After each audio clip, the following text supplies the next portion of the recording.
Whoops.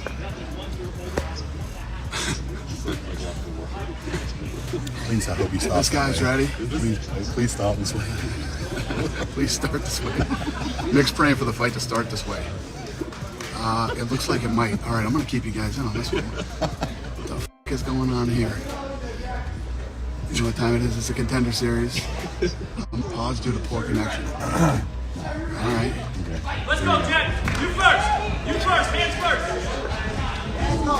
Hands first, right away. Ladies and gentlemen, it is Tuesday. Best day of the week for 10 weeks at least.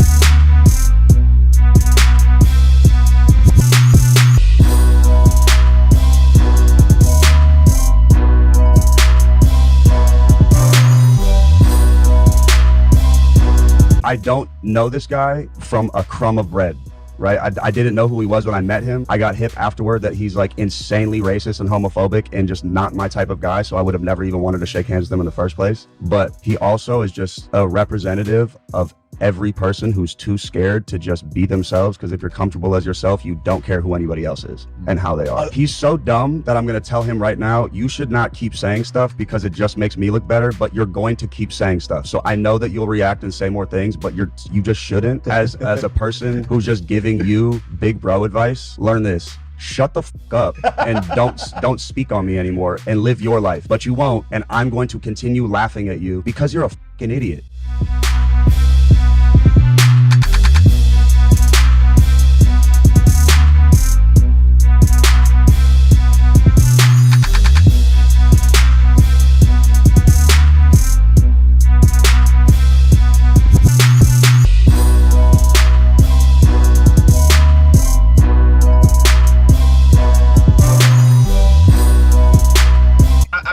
MMA guys that I run into DC. I'm the type of person, man. I'm a fan of Daniel Cormier and all the things that he done in his MMA career. You know, for me, the things that I'm trying to do, I feel like DC could have helped me with trying to go where I'm trying to go instead of trying to diminish me or break me down, right? Because he knew where I was coming from, but regardless, he went to a different direction and took it. So that was his choice, and I'm talking about DC. Yesterday, and I don't really like to do this because I feel like I shouldn't have to do this. But yesterday, Joaquin Buckley was speaking to Damon Martin about our interaction on social media, how he wishes to run into me one day. We're going to see each other at in Salt Lake City. It is what it is. And then we can talk like men. That's how I do it. That's how I do it. All these types of situations, whenever people start coming at me in this way. At the end of the day, I am who I am. I'm Daniel Cormier, and I'm going to be who I'm going to be, right? So it's a matter of how does the interaction start? Because online has been very disrespectful. Now, he seems to be kind of peeling it back a little bit, and I believe that's the right decision because, like I said, it is what it is. I am who I am. I'm gonna be who I'm gonna be. So let's try to, keep it the right way, especially being that he has a fight that weekend. I'm not trying to do nothing to this man when he's on the verge of one of the biggest fights of his career. I don't get though that my job is not to uplift you. My job is to tell the truth, and I just did not agree with what you said in that call out. It was bad. It was really bad. Now, I can see how someone can be let down, but again, that is not my job. That's not my obligation. My job is to call it like it is. And I wasn't the only one that said it. Many, many people were in agreement that it just was not good. But that's okay. People make mistakes. We all have bad mistakes. Not just as bad one just did. We all have bad ones. We all have them. Unfortunately, yours was at the biggest moment of your career. But again, I'll be in Salt Lake City. We haven't been able to see each other. I'll be there, right? Then we can have that conversation that you want to have, Joaquin Buckley.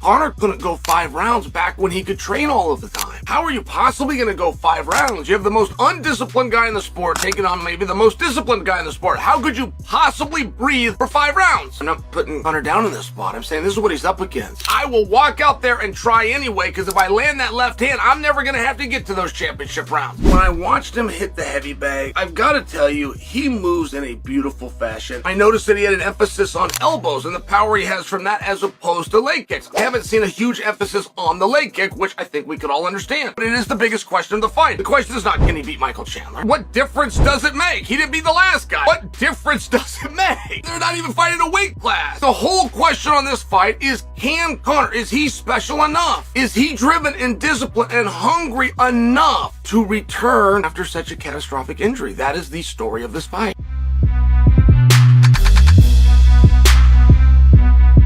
Good morning. It is 10:30 on a Saturday. I just woke up.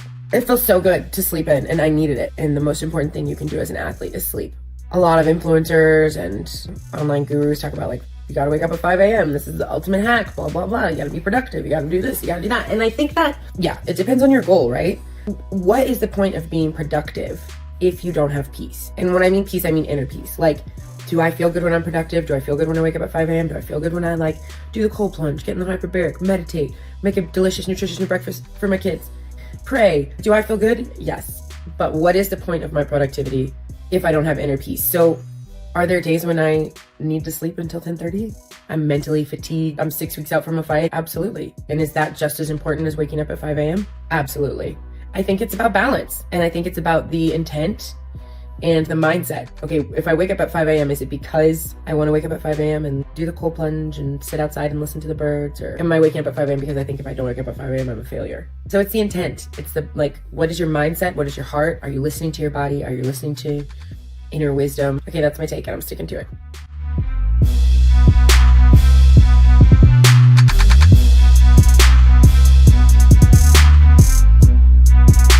Yeah. Question me. How do you? Who's better than John Jones? Who's pound for pound better than? No. Okay, John. At what point does activity come into play, right? I mean, we all agree there is nobody better than John Jones. He's the greatest of all time. There's no question about it. But at some point when you're looking at rankings, they do have to represent what's happening in the organization at that moment, right at that time. And in the past 3 years, he's had one fight. And you thought he lost to Reyes. Huh? And when he fought Reyes, you said you thought Reyes won the fight. He didn't win the fight. John Jones did. But you said you thought he won the fight. Who gives a shit? I'm not the f***ing judges. The guy didn't win he didn't lose the fight. And the one loss that he has is from a referee that should have never been a referee in a million years. He's never lost. We were just talking tonight, these kids that come in here that are undefeated, you know how hard it is to stay undefeated? John Jones went through murderer's row. And when you talk about activity, and he's fought one time, but John Jones was supposed to fight. If John Jones was sitting on the couch and saying, yeah, I don't know when I'm going to fight again, then he's definitely not in the pound for pound discussion right now. He was scheduled to fight and he got injured. He is an active fighter. He is absolutely an active fighter. And when you talk about pound for pound, and I don't want to hit on any of my other guys, but who is it right now? Islam? Islam, many people believe, lost to the guy who's a weight class below him. Is that how pound for pound works? Many people, including people in this room. But he got the win. It doesn't matter what we You're absolutely right. But he fought a weight class down. John Jones fought a weight class up. And let me tell you what, when all the guys were in there, you had the John Jones, the Anderson Silvas, and the George St. Pierres.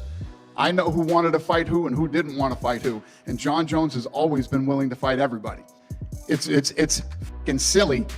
And I don't know what this game is with everybody, but John Jones is the pound for pound best fighter in the world. Until this guy, and he has been he hasn't fought, what'd you say, 18 months since the Cyril Gane fight? 18 months and then one in 4 years. So 18 months, he moved up and he fought Cyril Gane and destroyed him in a weight class above him, who was the #1 guy in the world and in the UFC. Then we book another fight. He's training for the fight, blows his shoulder out, which means he's still active. Gets surgery, recovering, and is scheduled to fight in November. He is an active fighter. Meanwhile, He hasn't fought anybody. He's never lost He's never lost. in his career. Since he's come back, since the Pride days. Listen, if he was still fighting the caliber of fights from the Pride days, I wouldn't argue with you one bit. Right. He is so far from being the best. Where do you have him? Huh? Would you put him top 5? He hasn't fought anybody. The thing that you have to understand is if you take a guy like never lost, ever. Anderson Silva, George St. Pierre, BJ Penn, any of the guys that are in the top tier in the heavyweight, they're fighting the best fighters in the world 3 times a year. That's why I think GSP, when he's been tested fit. Well, you just said, well, Anderson Silva was hurt, he's been out. GSP was just hurt now for a while too. Yeah, but this guy hasn't lost. He just broke the record for most wins in the UFC, for most title defenses. He's got, he's moving up and down in 2 different weight classes. Do you think George St. Pierre could go up to 80? I don't even want St. Pierre to go to 85. Why not? Because he's a huge star, and I don't want to see him go to 85. He's doing just fine at 170. Anderson Silva, I believe he can go to 85 and could compete at heavyweight too. He's that fast, that talented, and that good. He is. Pound for pound, best fighter in the world, boxing, pinochle, any other fighting sport out there, he's the best. I don't know how anybody can debate that. It's crazy to me. The GSP fight? And anybody to put Fedor in the #1 pound for pound in the world spot, it just makes no sense to me. It has nothing to do with the politics of him not being in the UFC or whatnot. I think. But how can you give him the respect when he hasn't fought the guys? I mean, these guys are fighting 3 times a year, the best fighters in the world, but you're going to give him the respect? Makes no sense. I think it does. Absolutely makes no sense. It does. Because also, I don't consider, like, in the middleweight division right now, like, yes, okay, Silva went up to fight James Irvin. The Forrest Griffin thing was one of the most amazing, spectacles I've ever seen. We have it in slow motion where he slips. Yeah, he only landed one punch. He only slips landed his one right punch. hand, goes away from the hook, and then throws. Who the does that? But I don't think Silva. Nobody does that. Like, I mean, it's 1A, 1B, 1C. I'm not saying there's a huge discrepancy in the guys, but I'm looking at these little factors. There's no doubt George St. Pierre is the #2 pound for pound fighter in the world.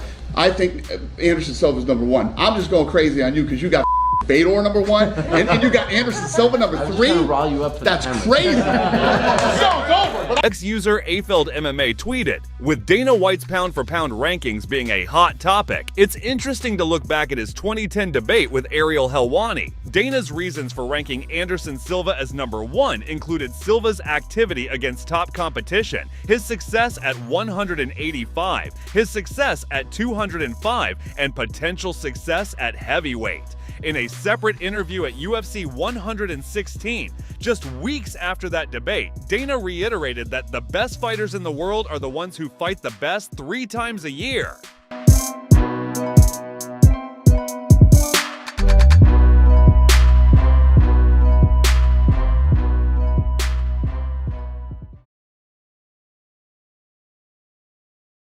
Okay, so where'd you grow up? I grew up on the south side. I went to Bogan High School, Stevenson Elementary School. Okay. So near what neighborhood? Near Oak Lawn. Okay. Yeah. Very good. Okay. Very good. That's so awesome. Yes. Is that how you got involved in is it not UFC fighting? It's mostly just street fighting or mixed martial arts. Mixed martial arts. Yes. There you go. Is that how you? We need to put women back in the kitchen. We need to take only one man needs to be working.